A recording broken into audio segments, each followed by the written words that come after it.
First, I just want to, welcome everyone on behalf of Torah in Motion. I'm Maxine, the kind of student assistant here. I don't know necessarily what to describe myself as. Doing a bit of everything, yeah. But we are very pleased to have Rabba Dr Lindsey Taylor-Guthartz here,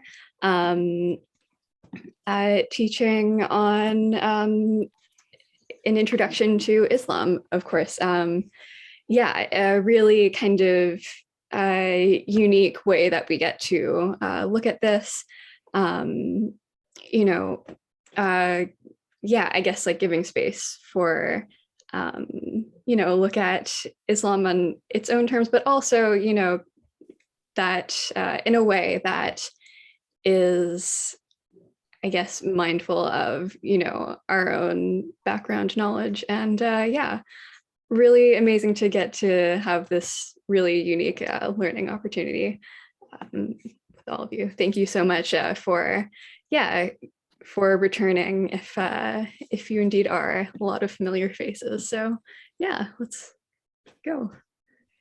Fantastic, thanks.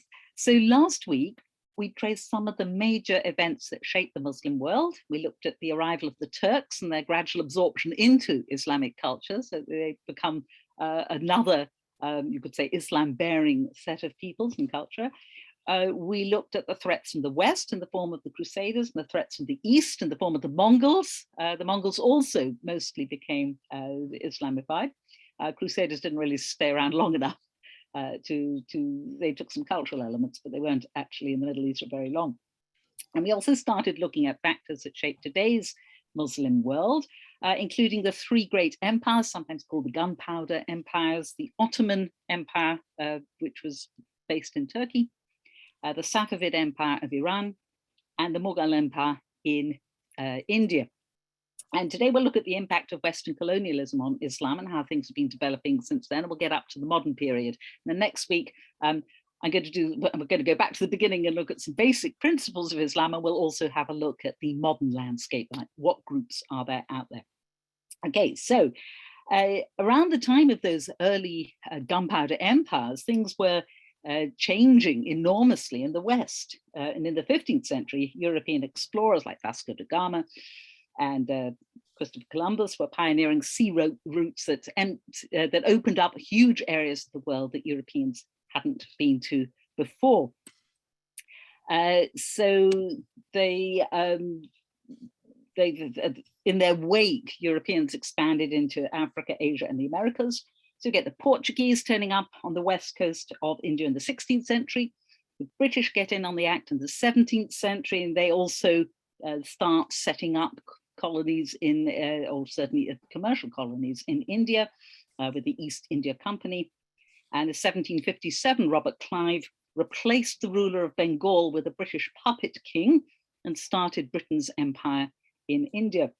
By 1803, the British controlled Delhi and the Mughal Empire just dwindled. The emperor was a figurehead and had no power at all. And in 1857, Britain introduced direct rule to India. And the Ottoman Empire also faced European inroads. They lost Hungary in 1699, and they were defeated very severely by the Russians in 1754. The Russians got a naval presence on the Black Sea. This may sound a bit topical. And the Russians also managed to get from the Ottomans the right to interfere anywhere in the Ottoman Empire if the rights of Christian minorities were at stake. And the effect of the European expansion was less direct in Iran. But after 1779, when Iran was ruled by a new dynasty, the Qajar dynasty, Iran very much became a pawn in the rivalry between Britain and Russia. And this trend of European expansion continued. So Napoleon conquered Egypt in 1799. The French seized Algeria in 1830. The British seized Aden on the Arabian Peninsula in 1839. And inevitably, whether they wanted to or not, the Muslim world was forced to react to the West, because there was the West on their doorstep, or actually beyond their doorstep and in their house. So the range of Muslim responses was not identical at all. And we need to understand what was going on at the time in the Muslim world. We've talked about some things. We've talked about the way in which the ulama, the caste of religious scholars, you could say, like the rabbis, basically, of the Ottoman Empire had become a very conservative state bureaucracy. We talked about how the Safavids in Iran had promoted Twelver Shi'ism and basically destroyed Sunni culture in the country. And we talked about the Mughals adapting religious policy at certain periods to actually enable them to rule an empire with a majority that were Hindu at the time, with much more laid back policies. But there were other changes going on, especially in the role of religious scholars, the ulama, and in the role of Sufism, the mystical strain of Islam that we will do a session on later. So in contrast to the Ottomans, where you have the state bureaucracy of religious scholars, the Safavids in Iran had to import Shiite clergy because there weren't enough locals, but they didn't become part of a state bureaucracy. They were much more independent, always, than Sunni scholars, and they tended to question the legitimacy of any state that wasn't ruled by the imam. You remember they had this idea there was the proper imam who was the descendant of Muhammad. And they also had differences among themselves. Some of them relied more heavily on text, religious text, as a source of authority, which is the Akhbari position. It's a bit more like the Sunnis. The other faction tended to feel that authority was vested in living scholars called mujtahids, people who engage in struggle to clarify legal points. You could say active researchers of Islamic law. And that's called the Usuli position. And under the Safavids, the Usuli won out. So that meant that you had this very bloody-minded clergy, if you like, class, who were not going to bow to the ruler. And they developed this idea that every individual should have their religious leader who would tell them what to do, very much like the idea about a Selech Arab, make yourself a rabbi. And in a way, this bypassed the state. And for Jews, there wasn't a state to bypass, but for Muslims, there was a perfectly good state. But the scholars claimed a much higher level of authority, and that we'll see later in the modern history of Iran. On the other side, the Sufi side, the mystical side, you get a tradition of reformers emerging who often claim to be going to purify or reform Islam back to what it was in the Prophet's day. They often came out of India. You had somebody called Sir Hindi in the 17th century who described himself as the Mujaddid, the renewer of Islam. And then an important early reformer a little bit later, also from India, was Shah Wali Allah, who lived from 1703 to 1762. And he had visions confirming his feeling that it was his duty to purify Islam. So here's a little quote from some of his writings. God granted to me the robe of revival and enabled me to give new vigor and guidance to this last age, laying a new foundation of present-day fiqh is jurisprudence, the process of deciding Islamic law. And he worked for the return of strong Muslim rule. You note he's exactly the period that the British are starting to get a foothold in India. And he even invited an Afghan warlord down to take control of Delhi, which didn't actually work. But he also led a theoretical idea that the ulama, the religious scholars, should be very important in leading Islam forward.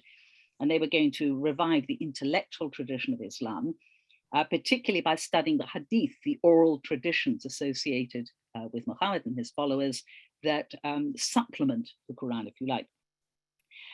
Both he and other reformers of his type show some common characteristics. They all felt that Islam was in decline, partly because of the incursions of the West, because, how could non-Islamic countries be taking over if God was on the side of the Muslims? The inference was clearly God was not very pleased with the Muslims.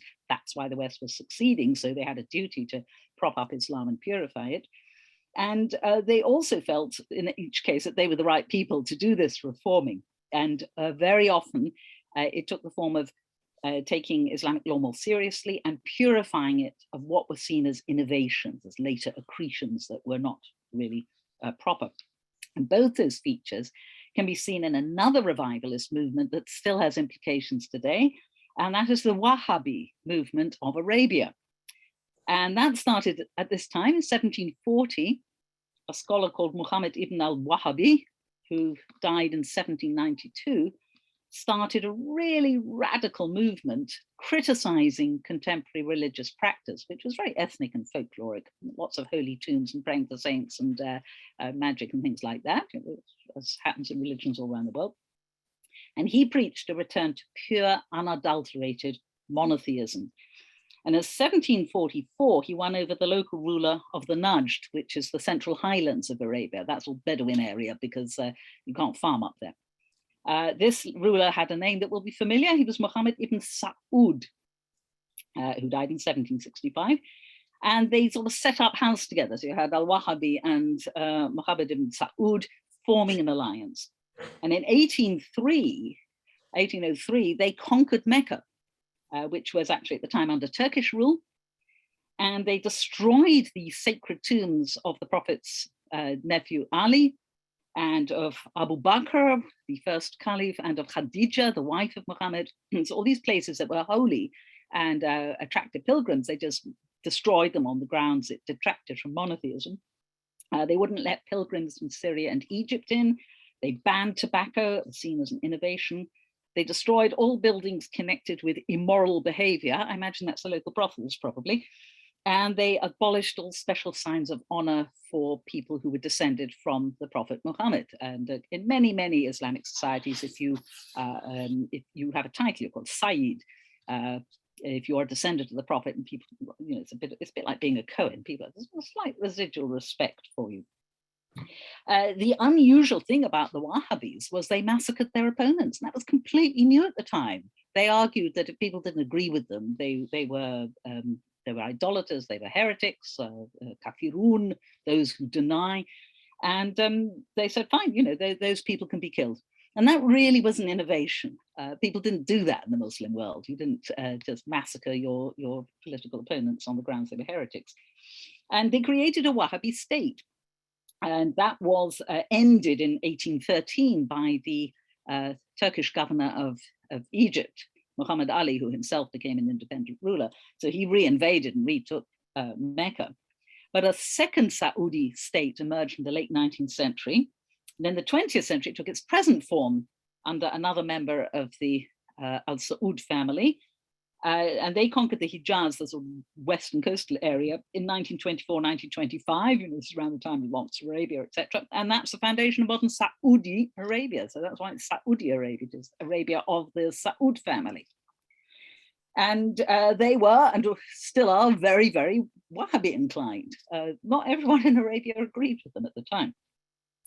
The Wahhabis as a whole are and were very reliant on the 14th century scholar Ibn Taymiyyah, who came from Syria. We actually mentioned him earlier. He was pretty much against all this extra stuff about paying honor to tombs and the intercession of saints and angels and shrines. He was against it all. And he wanted absolute, pure, untinged monotheism. And the Wahhabis followed him and saw idolatry absolutely everywhere. They thought Shiites were idolaters. They felt pilgrimages to saints' tombs and prayers were idolaters. And they characterized this with the word Jahiliyyah, which is what we saw was the term used to describe the state of the Arabians before Muhammad turned up. It essentially means ignorance. So it's the pre-Islamic dark time of ignorance. So they basically said anyone who didn't agree with them was a Jahili, was as bad as a pre-Muslim, just had no idea and hadn't listened to the Prophet. Worse than a pre-Muslim because they'd had the advantage of hearing Muhammad's message. And he accused Al-Wahhabi himself accused other religious scholars of following their own desires, not the Quran. There's a very good book about it, which I put at the end of this, actually, by Khalid Abu al-Fadl, called The Great Theft, Wrestling Islam from the Extremists. A very dangerous book to publish, but he did. And that you can have a whole examination of how the Wahhabis sort of, kidnapped much of Islam with this very extreme form. To give you an idea of what the Wahhabis didn't like, this is a wonderful passage from Rudyard Kipling's book, Kim, which really, really gives you the flavor of contemporary folk Islam. And here, Kim is undergoing a magical rite. He could not see what the woman was about, but he heard the clish-clash of her jewelry for many minutes. A match lit up the darkness. He caught the well-known purr and fizzle of grains of incense. Then the room filled with smoke, heavy, aromatic, and stupefying. Through growing drowse, he heard the names of devils, of Zulbazan, son of Iblis, who lives in bazaars and paraos, making all the sudden lewd wickedness of wayside halts, of Dulhan, invisible about mosques, the dweller among the slippers of the faithful, who hinders folk from their prayers, and Musbut, lord of lies and panic, Hunifa, who is the magician, now whispering in his ear, now talking as from an immense distance, touched him with horrible soft fingers. O hearer, thou that hearest with ears, be present. Listen, O hearer, Hunifa moaned, her dead eyes turned to the west. And I'll just skip a bit. I will lay a plot for their ruin. O prophet, bear with the unbelievers, let them alone a while. So you get an idea of Islamic magic, which there was Jewish magic. It wasn't too different from this either. This is the sort of thing the Wahhabis wanted to wipe out. They felt it was completely untrue to the original message of Islam, which it might well have been, that they weren't going to do this by means of education. They were going to be doing this by means of crackdown and banning and killing and burning down. So that was an unusual reaction to something that many people were disturbed by at the time. So from the 16th and 19th centuries, we can say that there was a rising feeling that things weren't right in Islam and that reform was urgently necessary, even though the precise causes of that decline might not have been agreed, and even though the recipes offered to reform Islam differed very, very widely indeed. But this feeling just continued to grow in the 19th century. And we can see two main responses to this and to the incursions of the West. The first one is opposition, which was sometimes violent to the West. And the second one was imitation of or acceptance of some Western values as the basis for reforming Islam. So we're going to trace those two contrary impulses. Okay. And the first can be characterized particularly by jihad movements, by movements of armed resistance. And that happened all over, certainly the British Empire, in Bengal in 1802, on the northwest frontier, what is now Afghanistan, in 1826, and very famously in the Sudan, where a charismatic religious leader who claimed to be the Mahdi, the future leader of the Ummah, the Islamic community, captured the capital city of Khartoum and killed the British hero General Gordon in 1885.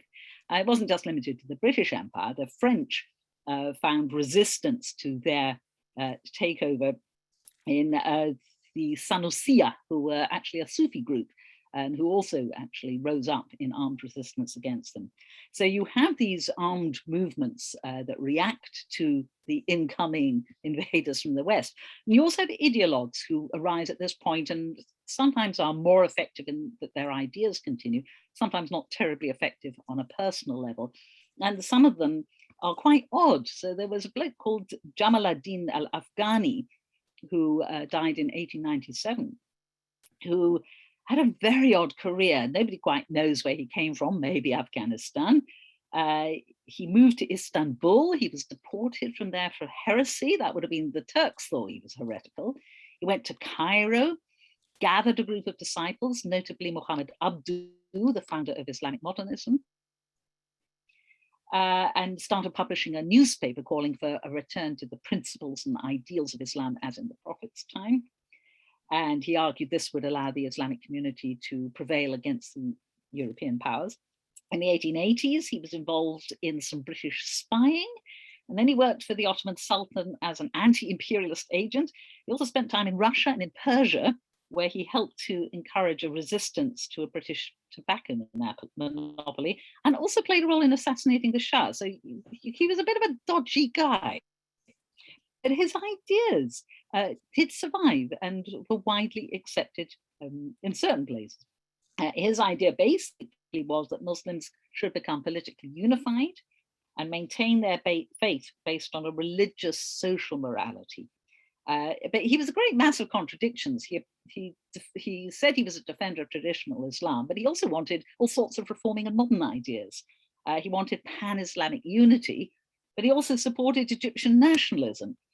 And again, this sort of confused mix of various ideas, many of these get picked out and reused by later thinkers too. So he's an important figure, though a very, very strange one.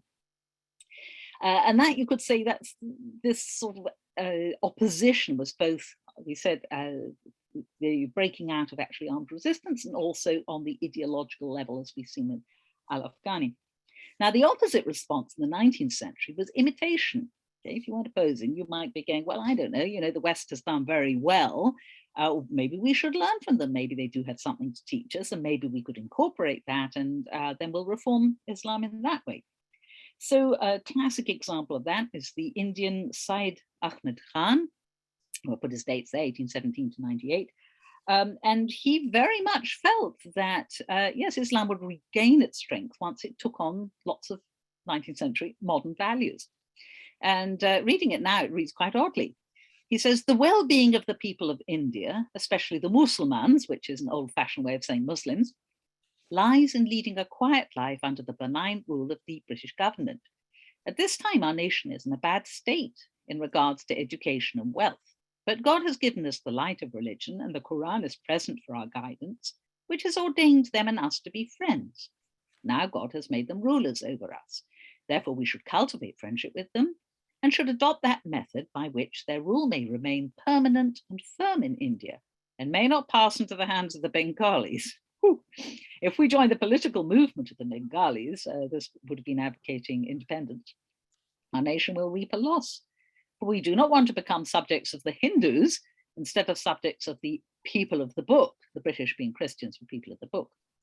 And he also said, Islam is nature and nature is Islam, which is a sort of an acceptance of science, you could say. It's saying that, so don't oppose modern science. That's also extremely Islamic.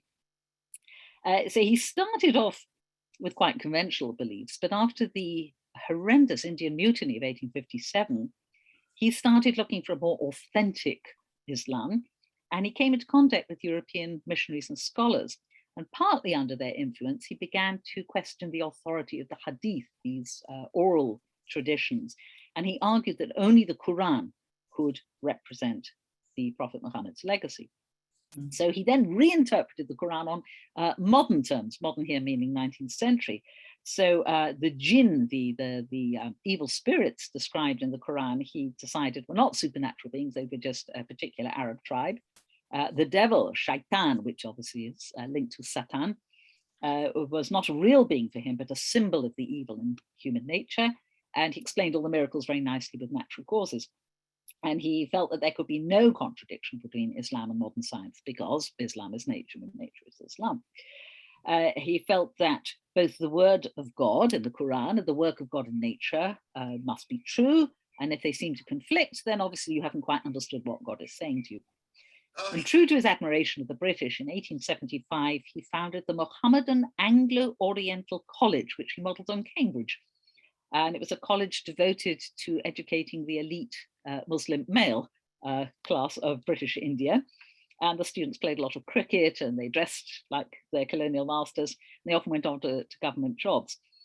He did eventually have to distance himself from the religious curriculum because his ideas were just a bit too crazy for the contemporaries. And they brought in traditional scholars to teach the boys religion. It actually became Aligarh Muslim University, and it still exists. So this contrast between al-Afghani with his fermenting rebellions and this idea of all the Muslims uniting to throw off the West, and Syed Ahmed Khan saying, no, it's a very good thing we're being ruled by the West and we should learn values from them, and that's how we should purify Islam, is really quite, gives you that spectrum of different responses to the incursion of the West in the 19th century. And it looked as though you had a choice between leaving the religion as it was and launching a jihad against the colonists, or doing a thorough reformation that looked a bit like a surrender to the external enemy because you were adopting too many of their ideas. But there were some common features, particularly assuming that a better future for Islam could be assured by going back to its past. And that's not unique to Islam. There are many religions that say when you get round to reforming, you go right back as far as you can and say, we have strayed too far from the original good place we were. For al-Afghani, that glorious past was the medieval rationalist philosophy of Islam.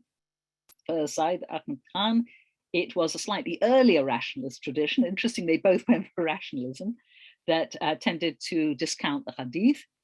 And they both assumed that Islam had taken a wrong turn and should return to earlier, more pure forms of the religion. And that's the basic assumption behind, again, a modern movement called Salafism, which also is still around, which still thinks that, we've got too many add-ons, we need to go back to beginnings. It's pretty close to Wahhabism these days.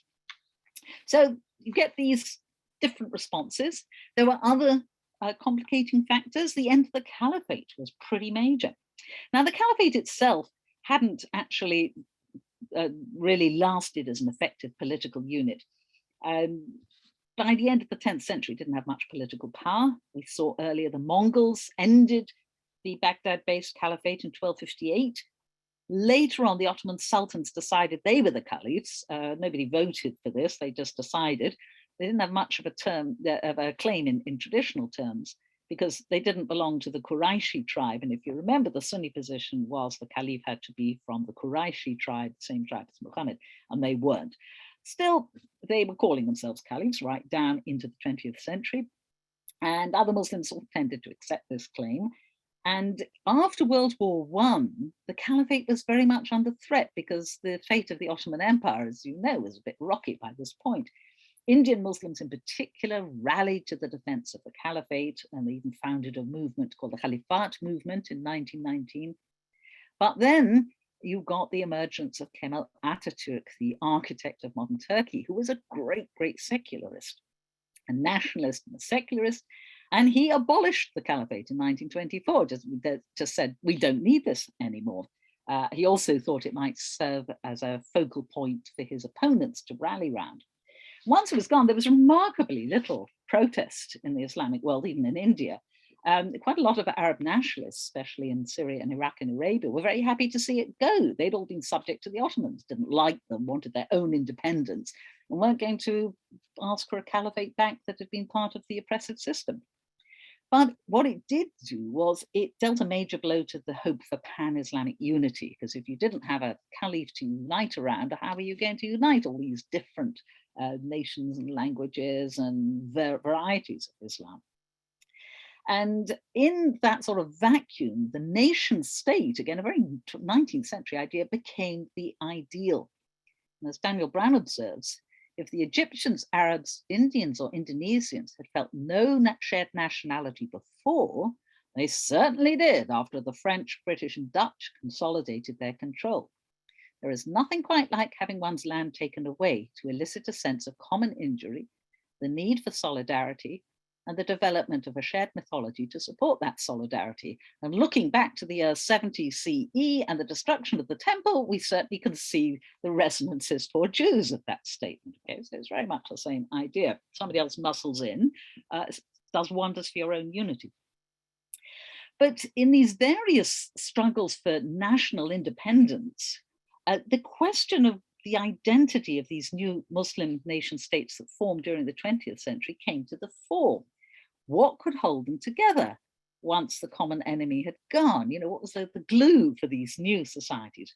Was Islam sufficient? And there were plenty of nationalists who did not think so. So here's a Turkish nationalist, Ziya Gökalp.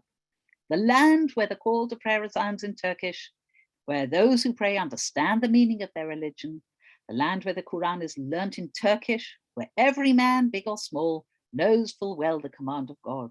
Oh, son of Turkey, that land is thy fatherland. In other words, it's got to be Turkish Islam. Traditional Islam, which of course the holy language is Arabic, is not good enough. So here Islamic tradition is being subordinated to good old 19th century nationalism. And a lot of people followed in that path. So by this time, by the end of the 19th century, just in the early 20th, when you're coming up to the growing independence of Arab nation states and Islamic nation states, not just Arab ones, Muslims by that stage had been exposed to a century of Western ideas and concepts such as nationhood, popular sovereignty, representative government, and parliamentary democracy had spread throughout the Muslim world. But the question of what is the role of Islam was still not really very clear. What was the role of Islamic law in the new nation state? Again, we have parallels on what is the role of halakha in the state of Israel. So it's very much the same question there. What role should the ulama, the religious scholars, play? Again, we have that in Israel also. What role should the rabbinate play? And we don't have agreement on that either.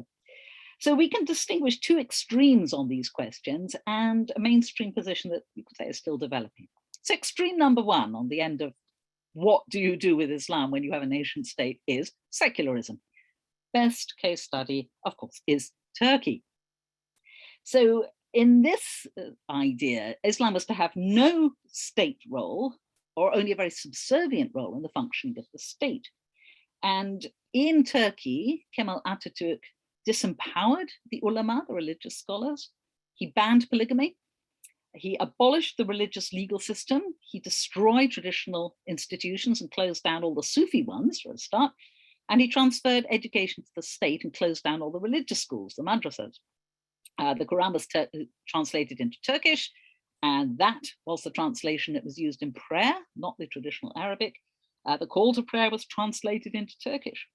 Friday, the holy day for Muslims, the day of, really, it's the day of gathering. It's not holy in and of itself. But Friday was replaced by Sunday to bring Turkey into sync with Europe and the West. And the traditional fez hat, which doesn't have a brim, so you can wear it very nicely when you're doing Islamic prayer, which involves bending all the way down to the ground, that was replaced by law with a brimmed European hat in which you can't do Islamic prayers. So Atatürk doesn't seem to have wanted to wipe Islam out completely, but he did want to transform it into a private religion that was conforming to rationality and reason and science and no political rule whatsoever. And here are some of his own words. The religion of Islam will be elevated if it will cease to be a political instrument, as had been the case in the past. In the face of knowledge, science, and the whole extent of radiant civilization, I cannot accept the presence in Turkey's civilized community of people primitive enough to seek material and spiritual benefits in the guidance of sheikhs. Sheikhs are religious leaders. The Turkish Republic cannot be a country of sheikhs, dervishes, and disciples. Dervishes are followers of Sufi orders. The best, the truest order is the order of civilization. To be a man, it is enough to carry out the requirements of civilization. The leaders of dervish orders will understand the truth of my words and will themselves close down their lodges and admit that their disciplines have grown up. Well, he might have been a little bit hopeful there, I think, because that didn't really happen. A slightly less extreme version to be seen in Egypt. For instance, Al-Azhar, the university, it's a medieval university.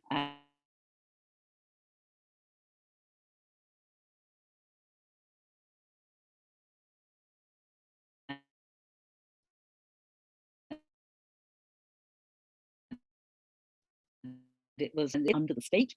Egypt, the ulama are government employees. Sermons are written by bureaucrats. There it's been very much subordinated to the state and official Islam in Egypt as part of the state apparatus, if you like. Other nations like Indonesia and Pakistan also went through very, very secular phases in the 1950s and 1960s. Before the revolution, Tunisia was extremely secular. Most of the French areas, Islam lost hold very much indeed, and secularity was the norm. There's still a movement for the secularization of Islamic states. They recently had a summit in Florida in 2007, and that advocates Western-style complete separation of religion and state. And there are some figures there. We'll mention them again next week, but the extreme secular figures to watch: Ayaan Hirsi Ali, who is an ex-Muslim who's very anti-Islam; Wafa Sultan, also an ex-Muslim who's very anti-Islam; and Ibn Warraq, that's a pen name, so it's not, nobody really knows who Ibn Warraq is, but also an anti-Muslim. And sometimes these people are trotted out as representatives of liberal Islam, but they're not, they're actually anti-religion altogether. So again, if you think about, particularly about the founding of the State of Israel, some of this sounds very familiar. The secularists versus the religious, the quarrels that are going on today. To the role of Judaism in the State of Israel. It's very much the same sort of story, and that is a product of 19th and 20th century ideas. So that's one end of the spectrum, the secularizing imperative. If we go to the other end of the spectrum, we have theories of the Islamic state. What is the perfect Islamic state? And that is still very, very important in the Islamic world. The idea of a modern Islamic state was popularized first by Rashid Rida, who died in 1935. He was a Syrian who spent most of his life in Egypt, was a leading figure in the Salafi movement, the Back to Beginnings movement. Salafis believed that Islam was perfect and complete during the days of Muhammad and his companions, but that undesirable additions have accreted over the years and should be got rid of. And again, we said that it's quite like Wahhabism, maybe not quite as fierce. But Rashid Rida had many modernist ideas as well. He wasn't all back to the past. He argued that Islam demands representative government, since the leader is ultimately authorized by the entire community. He wanted the refoundation of the caliphate, but he wanted it much more democratic. He wanted the ulama, the scholars, to represent the people. And what makes his system Islamic is that the chief task of a state like this would be to use Islamic law to run it. Again, rather like those voices in Israel that say halakha should be the law of the state, and that's it. That's all you need. You don't need any other law. And that's an idea that the idea of the Islamic state that has Sharia law, has Islamic law as its legal system, is pretty much universal among Islamist movements. Rida himself felt that the ritual side of the law, what's called the ibadat in Islam, it's very parallel to our idea of bein adam lamakom, the things that have been God and human beings. That should be entirely based on Quran and Hadith, but the social aspects of law, the mu'alamat, which is very, very much parallel to our idea of bein adam la adam, the bein adam la chavaro, between people, sort of social regulations, he felt that should conform to Islamic ethics, but it could be perfectly modern. He wasn't fussed about that at all. And this idea of the Islamic state was taken up and radicalized by one of the most influential modern Muslim movements, the Muslim Brotherhood, the Ikhwan al-Muslimin. And that was founded in 1928 by Hassan al-Banna, who was an Egyptian teacher, who was a disciple of Rida. Banna, we'll find out, died in 1949. It began as a youth organization dedicated to promoting religious values and combating secular ideas. It spread very rapidly. By the late 1930s, there were branches in every Egyptian province. By the late 1940s, there were 500,000 members in Egypt. And it was very modern. It had little local cells and a very modern leadership structure, liaised with the press, and massive grassroots support, and they opened schools and clinics. And they supported the Arabs in Palestine and sent volunteers to fight in the War of Independence. Well, for them, it wasn't the War of Independence, but 1948, the Muslim Brotherhood sent soldiers. And they organized violent protests against Israel in 1948. And as a result, were banned by the Egyptian Prime Minister, who was then assassinated by a Brotherhood member 3 weeks later. And al-Banna was murdered in revenge the next year by the security services. So again, that's there's always been this, well, I'm not sure if it's love-hate relationship with the Muslim Brotherhood in Egypt. It's more like hate-hate relationship with the Muslim Brotherhood. And the Muslim Brotherhood continued to exist. It has branches in 80 countries. It's the largest Islamist group still. It's banned in many Arab countries. Hamas was founded in 1987 by members of the Palestinian branch of the Muslim Brotherhood. Now, the central plank of the Muslim Brotherhood is the creation of an Islamic state, but it's not at all clear what form that would take, because they've never had to do it. They've never gained power anywhere in the world. So it's still a bit on the back burner. They haven't really got the blueprints of what an Islamic state would actually look like. But two other aspects of its message have been very influential. And the first is the development of quite a new ideology of jihad and martyrdom. Now, we need to take a little detour here, because what is jihad? Jihad actually means struggle. And it appears as a word several times in the Quran. First, in the context of fighting against the people in Mecca who opposed the early Muslims, and in some cases tried to kill the early Muslims. And these verses in the Quran seem to refer to that context. Leave is given to those who fight because they were wronged. Surely God is able to help them, who were expelled from their homes wrongfully for saying, our Lord is God. And then we also have this very famous verse, and fight in the way of God with those who fight you, but do not transgress limits. You can imagine there's a lot of commentary on that. God does not love the aggressors. The Quran has other verses that actually encourage peacemaking, not fighting. So here's an example. If your enemy inclines towards peace, then you too should seek peace and put your trust in God. So as with many religious texts, it depends which ones you pick and how you interpret them. You can find most things if you look for it. So the verses sanctioning fighting were often used to justify the expansion of empires, that is, Muslim empires.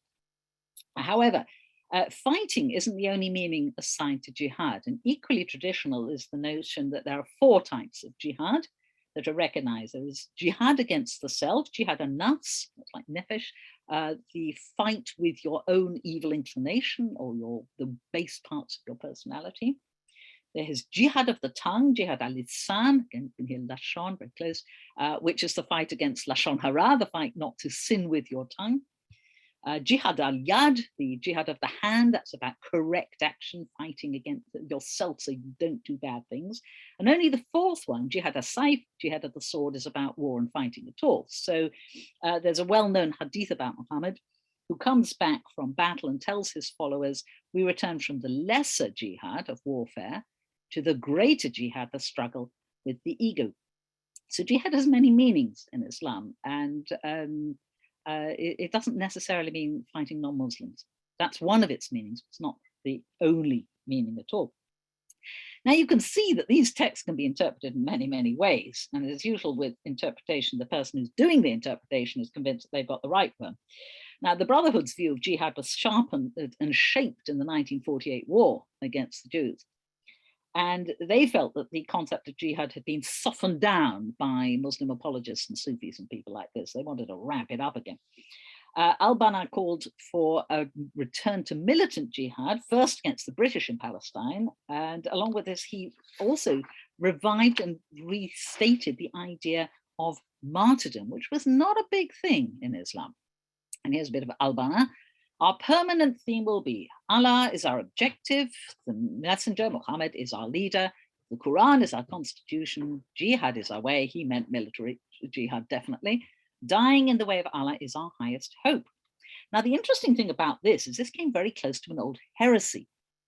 One of the reasons the Kharijites were condemned was they encouraged the pursuit of martyrdom. You might remember the Kharijites were the group who assassinated the Prophet's nephew, Ali, the 4th Caliph, because he negotiated. And they felt that if a leader did anything like giving in to anyone else, negotiating, and wasn't following what they thought Islam should be, that leader could be killed or removed.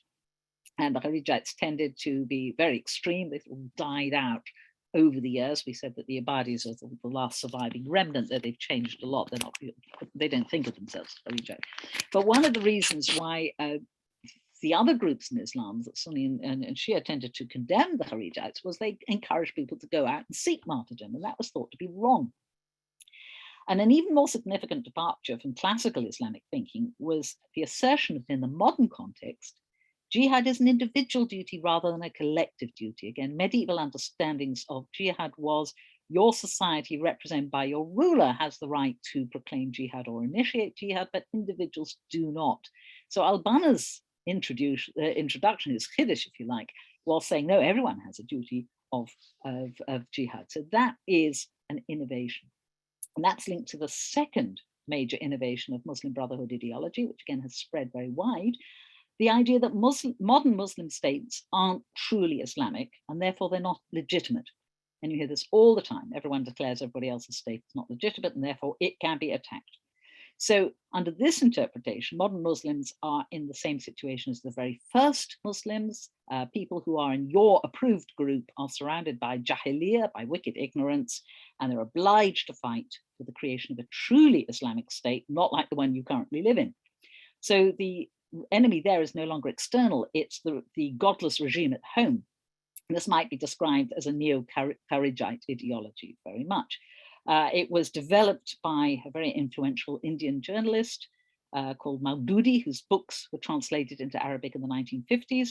It was also taken up by a very radical member of the Muslim Brotherhood, Said Qutb, who wrote a book called Milestones, which is still the sort of Bible of the Muslim Brotherhood and similar movements. They all go back to milestones. And here he says it out loud and proud.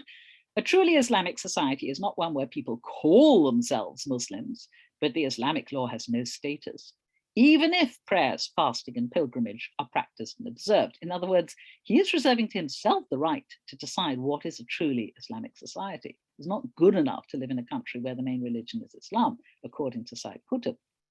It is also not an Islamic society in which people follow their own version of Islam, contrary to what Allah and his messenger, peace be upon him, have prescribed and explained, and call it, for example, progressive Islam. Jahili, that's that word about pre-Islam ignorance, society appears in various forms, all of them in defiance of divine guidance. How to initiate the revival of Islam? A vanguard must set out with this determination and then keep going, marching through the vast ocean of Jahiliyyah, which encompasses the entire world. The trouble about that is who's going to judge what is an Islamic society and who and what isn't? And obviously, Said could have thought it was him. So the characteristic of these particular type of Islamist movements is they just decide that everybody else except for them is wrong. And there's no appeal to anything much apart from, well, we don't agree with you, therefore you're wrong, therefore you're fair game. And that's something very new. That didn't exist before the 20th century. This idea that if you're not with us, you're against us, and then you're open to attack. Qutb himself advocated the formation of a new group of Muslim youth who would serve as this vanguard, and milestones was written to guide them on their way. And his idea set the agenda for radical Islamist groups throughout the Muslim world. They've been very influential, for instance, in the Egyptian Islamic Jihad and in Al-Qaeda. They're all fervent readers of milestones. Now, that's not the only pattern that again, is important for what happens now in the world. Things were completely different in Iran because it was Shiite. This is all Sunni stuff. So the search for the perfect Islamic state was very, very different when you look at the Islamic Revolution in Iran, because it's Shiite in its evolution and its ideology. So you need a little bit of background. Reza Shah Pahlavi seized power in 1925 in Iran and was succeeded by his son, Mohammad Reza Pahlavi, in 1941, person usually called the Shah. And his rule became increasingly autocratic. He had a lot of American support.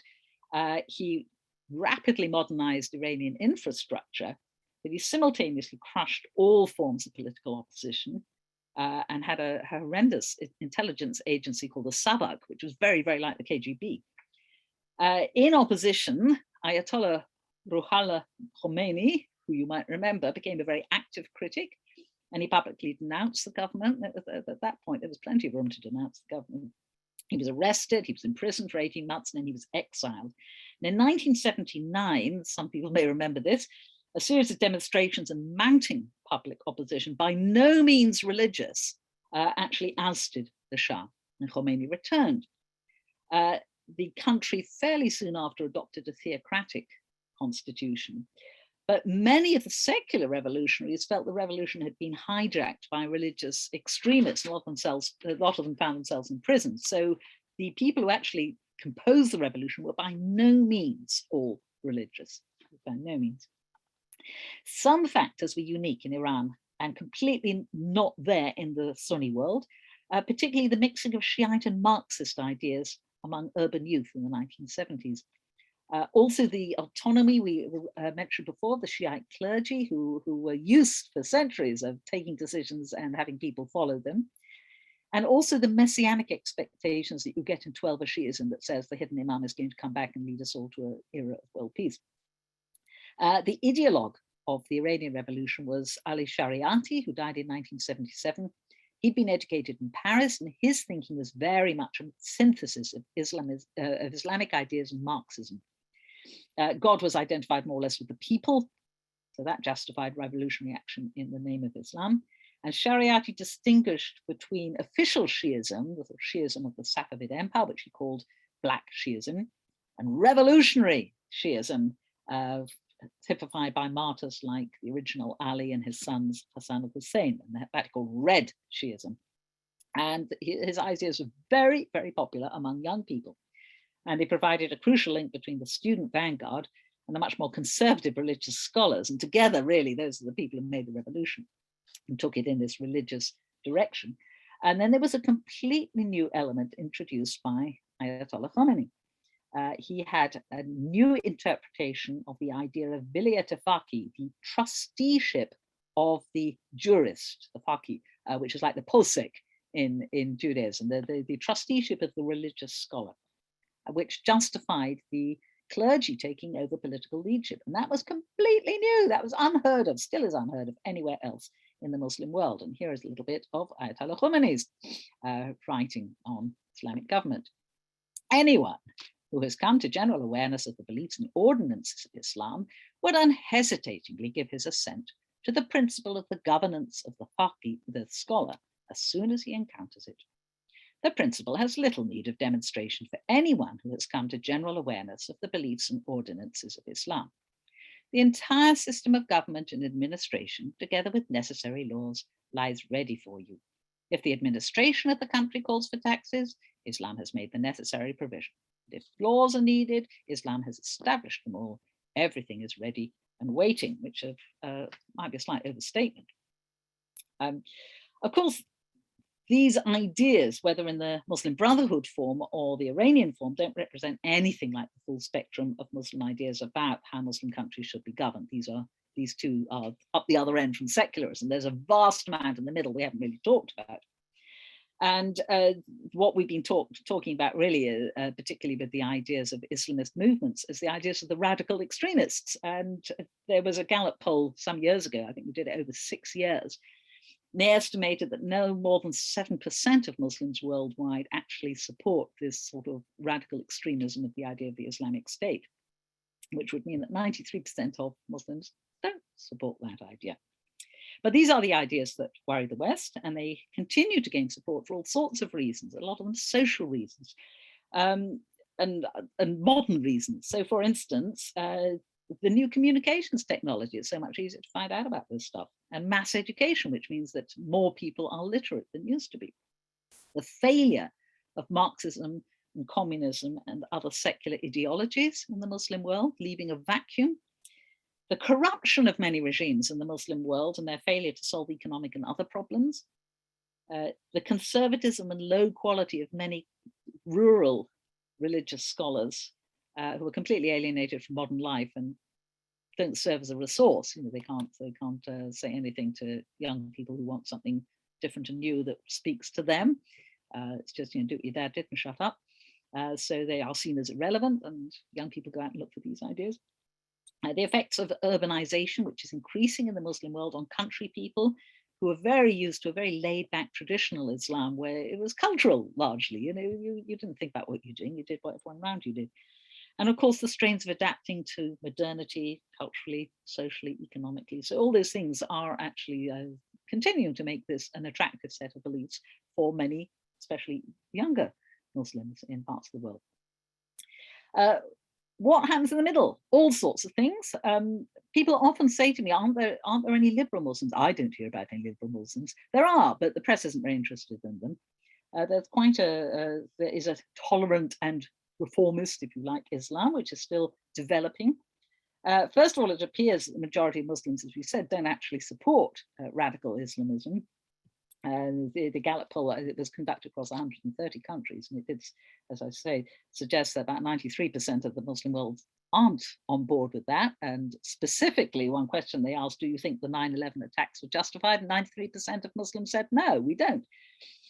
There's a growing number of self-designated Islamic liberals. Many work in Western academic institutions. They are writing and speaking to promote a tolerant Islam, but they're not as good news values as people blowing up things. Many of them find justification for their position in the Quran, and they rely on verses like this one. If God had so willed, he would have made all of you one community, but he has not done so, so that he may test you in what he has given you. So compete in goodness. To God shall you all return, and he will tell you the truth about what you have been disputing. And they read that to mean God is happy with religious diversity. God is happy with human diversity generally.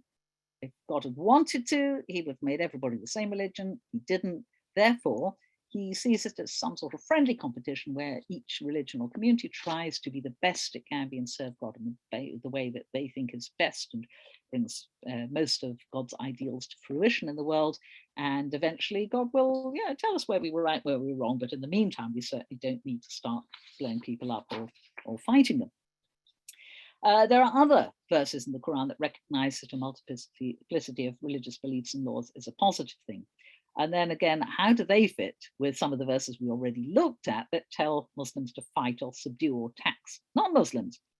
And again, liberal thinkers like Fazlur Rahman, Khalid Abu al-Fadl suggest that particular commands of the Quran should be read in the light of general principles.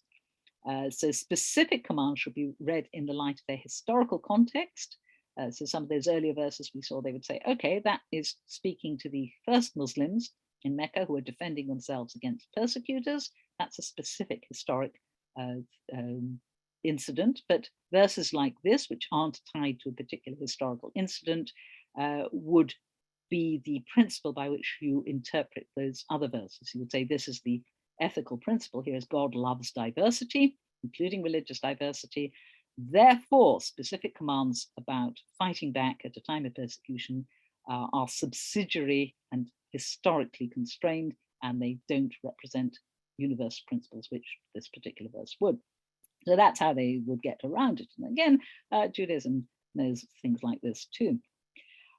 So they also point to the wider Islamic intellectual tradition, which has had quite a lot of tolerance of differing views. So the legal tradition in Islam accepts 4 schools of law as completely valid. You don't have, you've traditionally belonged to one or the other, but they don't compete. If you're a Hanbali, you don't say that people who are Hanafi are traitor or heretics. You say, okay, they're following a different interpretation of the law.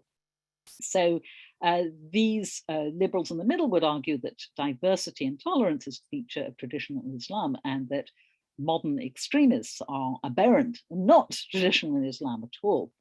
And again, if you look at the historical record, they do seem to have a bit of a point there. I've put some things to look at here. This is the Gallup poll book, John Esposito and Dalia Mogahed. That's a whole book examining the results of that 6-year Gallup poll, which is interesting reading. Khalid Abu al-Fadl, who's one of the leading voices in what you might call liberal Islam, has written this book about how the extremists took over. He's particularly talking about the Wahhabis. And this is an academic book of liberal Islam, a source book, again, because people kept saying to me, well, I've never heard of it. So I did a bit of looking, so, well, okay, there's a source book if you want to read what liberal Muslims are saying. There's a book published by Oxford University Press that's quite easy access, and you can look it up. So that's roughly taken us up to the modern day. And what I'm going to do next week is, I'm trying to sort of think actually which way around to do it. I could do basic principles of Islam first, and then we'll look at the modern landscape, or I could do this is the modern landscape, and then we'll look at basic principles of Islam. I'll have to think about which way it'll work best, but we'll sort of do some chunking up and say, okay, these are the main positions or groups that you can find today. It'll rest on what we've learned this week. Okay, I'm going to look at questions. With Turkish Islam, there's a funny story about a Washington state legislator defending English over Spanish. Said English, if it was good enough for Jesus, good enough for me. Yes, many people are under that delusion, yeah. Muslim Brotherhood formed a government after Mubarak for a short period. They did indeed, until there was a military coup that threw them out again. Could you draw a parallel between the secular state under Shah Reza Pahlavi and Ataturk? Were there some similarities, or was it significantly different? I don't know enough about it to tell you. I think the fact that Turkey was Sunni and Iran was Shi'i will make it quite different in some ways.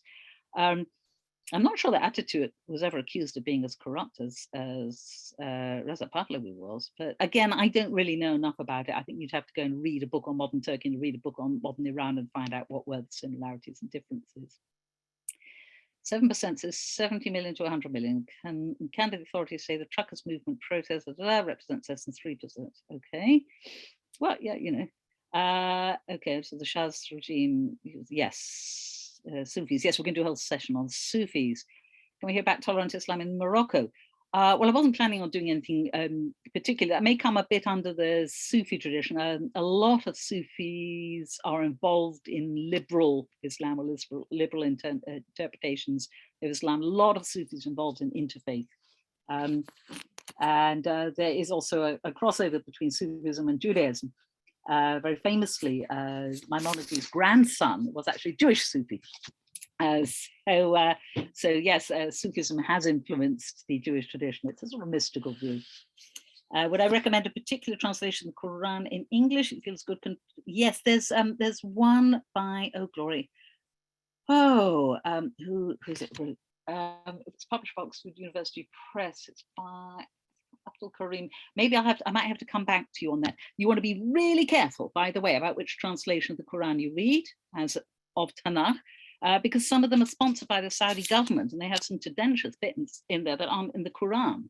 Some nasty bits about Jews and Christians that are definitely not in the Quran. So watch out. The Yusuf Ali, which is widely available in Britain, is very old-fashioned. If you're really interested, there's this, the Study Quran, which is very like the Jewish Study Bible.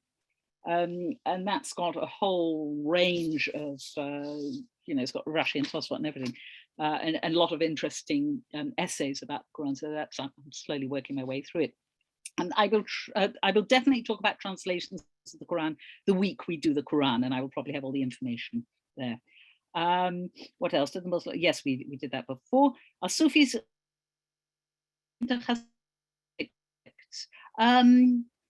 not really. I expect you could find some things where they cross over because there are mystical things in both.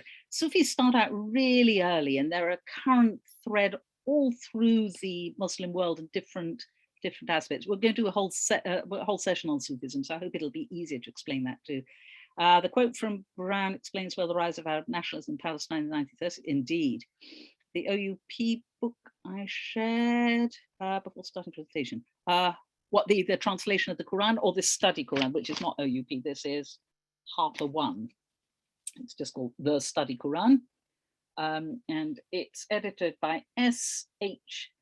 Nasser. This is a new translation, I see, plus walloping great commentary. This is a hefty volume. It's thick. But I will talk about translations when we get that up. What about the Baha'i? Oh, well, the Baha'i are a sort of heresy that they added an extra prophet, Baha'u'llah, who's buried just outside Haifa, actually, hence the big shrine in Haifa. So a lot of Muslims think the Baha'is are just wicked, evil people because they've invented a new prophet. You're not allowed to do that. So they're not popular in the Muslim world. They're very persecuted in Iran, actually. I'm not sure if they're persecuted elsewhere. Any other questions that I haven't covered there? Does anyone want to ask a question verbally? I like Mormons were just I wanted to ask a question. I did put it on the thing. After Mubarak, the Muslim Brotherhood did win an election in Egypt. Yes, we just mentioned that just before. Yes, somebody else put the same question. And I said, yes, they did for a while, but they were ousted by the army. Yes. They were ousted by the army, but didn't they? Yes, we have just mentioned that before. Yeah. Okay. Yeah. But didn't we see a little bit of how they wanted to govern from that time? I mean, obviously. Yes, but they were only interested in whatever plans they had into practice, and it wasn't at all clear they'd thought it out exactly. When you get down to things like ecological protections and drainage and the sort of minutiae of education, it's very difficult to find that stuff in the Quran, whatever Khomeini said. Very, very much like you can't find every sort of legislation you might want in halakha. There are great areas that halakha just doesn't really cover. You could say, well, there's a principle of protecting God's world, bal tashkhit, but is that really going to give you laws on how to manage your environmental policies? Probably not. So I think Islamic, this idea of you could run a state because Islamic law has everything. It's a bit like that, really. It's no, it doesn't have everything. You'd have to develop it, and there's not a lot of evidence that most of these movements have actually done that hard work of developing this is what an Islamic state would look like under these particular conditions out there in the real world. So they're developed physiologically. That's because they're focusing on the struggle. The hard, boring work of administering a country, they haven't had to do it yet. So the emphasis is on martyrdom and fighting and blowing people up. Put it mildly. Any other questions at all? Oh, Sam, sorry. Yeah, unmute yourself and ask. Can you hear me now? Yes. Okay. Was a Tariq a dictatorship or a democracy? Who? Sorry? Turkey under the secularism of Kemal Ataturk. Was it a democracy or a dictatorship? Sorry, was who a dictatorship or a democracy? Was Turkey, was the secular? Sorry. Ataturk. Oh, Atatürk. Well, he did introduce democracy, but he was a bit sort of, I don't know enough about Turkish history actually to give you a good assessment, because, you know, not all democracies are like each other. Yeah. I think he did introduce national suffrage. How much control he had, I simply don't know, because I'm very ignorant about modern Turkish history. So again, you'd really need to look at a modern history of Turkey and see how democratic was it. He was certainly this towering figure, so I think he had a vast amount of influence and respect beyond what you might expect your traditional democratic leader to have.